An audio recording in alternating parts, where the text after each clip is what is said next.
શહેરના ગોડાદરા વિસ્તારમાં માનવતાને શરમાવે તેવી ઘટના સામે આવી છે, જ્યાં માતાના પ્રેમીની પુત્રે જ હત્યા કરી નાખી। આરોપી પુત્ર વિશાલે પોતાની માતા સાથે સંબંધ ધરાવતા યુવક રાજેન્દ્રની ગળાના ભાગે ચપ્પુ મારી ઘાતકી હત્યા કરી હતી। પોલીસે આરોપીને ગણતરીના કલાકમાં ઝડપી લીધો।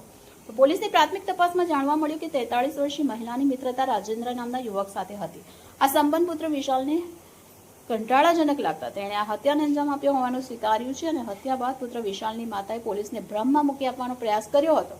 તેણે કહ્યું કે અજાણ્યો શખ્સ આવીને રાજેન્દ્રની હત્યા કરી ફરાર થઈ ગયો છે, પરંતુ પોલીસની સઘન પૂછપરછમાં આખી હકીકત બહાર આવી હતી। પોલીસે ગણતરીના કલાકોમાં તપાસ કરી આરોપી વિશાલને ઝડપી લીધો હતો અને તેના વિરુદ્ધ કાયદેસરની કાર્યવાહી હાથ ધરવામાં આવી છે।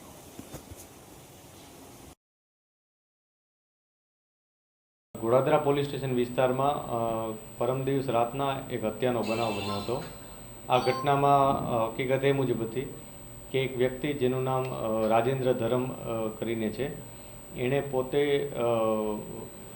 એને એક વ્યક્તિ સાથે સંબંધ લેડી સાથે સંબંધ હતા અને એ લેડીના છોકરા સાથે ત્યાં એનો ઝઘડો થયો હતો। જે લેડી હતા એના ઘરે રાજેન્દ્ર આવ્યો હતો, એણે ત્યાં ઝઘડો કર્યો હતો, મારો મોબાઈલ આપી દો, કોણે મારો મોબાઈલ લીધો છે, આ પ્રકારની વાતો કરીને એણે ત્યાં ઝઘડો કર્યો હતો। ત્યારબાદ એ ત્યાંથી જતો રહ્યો હતો।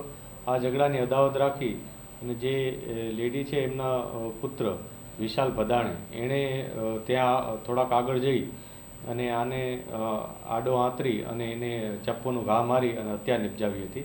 એને ગળામાં માર્યો હતો ઘા અને પેટના ભાગે ઘા માર્યા હતા। આ બનાવ અનુસંધાને પોલીસે હત્યાનો ગુનો નોંધી અને ખૂબ જ ઝડપથી જે મુખ્ય આરોપી છે વિશાલ ભદાણે એની ધરપકડ કરી છે। વિશાલ ભદાણે પોતે કોઈ અત્યારે ક્રિમિનલ બેકગ્રાઉન્ડ નથી ધરાવતો, તેમ છતાં અમે તપાસ કરી રહ્યા છીએ, અન્ય જગ્યાએ પણ તપાસ કરી રહ્યા છીએ અને અત્યારે ફર્ધર અમે પોલીસ કસ્ટડી પણ માંગીએ છીએ। એને જે આ ગુનામાં જે ચપ્પુ વાપર્યું હતું એની તપાસ કરવાની બાકી હોય, ફર્ધર પોલીસ કસ્ટડી પણ એની માગીશું। મૃતક અને આરોપી શું કરે છે અને હત્યાનું મુખ્ય કારણ શું? હત્યાનું મુખ્ય કારણ પ્રેમ પ્રકરણ હોવાનું અને પ્રેમ પ્રકરણ બાદ આ જે વ્યક્તિ છે રાજેન્દ્ર ધરમ એણે ત્યાં એના મધર સાથે ઝઘડો કર્યો હોવાનું હાલમાં પોલીસને જણાય છે। અમે એ લોકોના જે ચેટ હોય અથવા બીજી કોઈ બાબત હોય બધી બાબતે અમે તપાસ કરી રહ્યા છીએ। મૃતક અને આરોપી શું કરે છે? મૃતક છૂટક મજૂરી કરે છે, એ ફરતો રહેતો હતો, આમ કોઈ ખાસ કોઈ કામ કરતો એવી કોઈ સ્પષ્ટ માહિતી નથી।